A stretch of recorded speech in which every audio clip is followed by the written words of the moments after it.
Japonų virtuvėje labiausiai iš visų tolimųjų rytų virtuvių siekiama išryškinti tikrąjį produkto skonį. Vienas japonų virtuvės išskirtinumų yra specifinė maisto kultūra. Kulinarija japonų gyvenime dažnai prilyginama menui, todėl ir patiekalas tampa meno kūriniu. Japonai labai dažnai sako, kad valgyti reikia akimis. Japonų virtuvė, kaip ir visa jų kultūra, glaudžiai susijusi su gamtos ciklu. Čia labai svarbus besikeičiantys sezonai, todėl indai, maisto rūšis ir papuošimai turi tai priminti. Tam tikri patiekalai valgomi tik apibrėžtų laiku, o spalvingai dekoruojami saldumynai tiesiog simbolizuoja sezonas. Jie primena sakurų žiedus arba hortenzijas. Jie daromi apvalūs kaip mėnulis arba primena sniego pusnis. Visą tai daro Japonijos virtuvė išskirtinė ir garsia visame pasaulyje.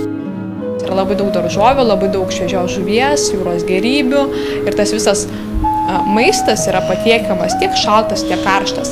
Anksčiau Japonijai tie suši visi buvo patiekiami tik karšti, kol vienas labai talentingas japonų virėjas atrado tą tokį viduriuką, tai yra tas būtent tvirtų ryžių gabalėlis ir ant viršaus žalia žuvis, ar ne, gali būti jūros gėrybės. Pastovėjęs jūros dumblis įgauna gumos skonį ir tampa tikrai nemalonu, tai todėl japonai stengiasi viską valgyti iš karto ir nesekti jokio eiliškumo.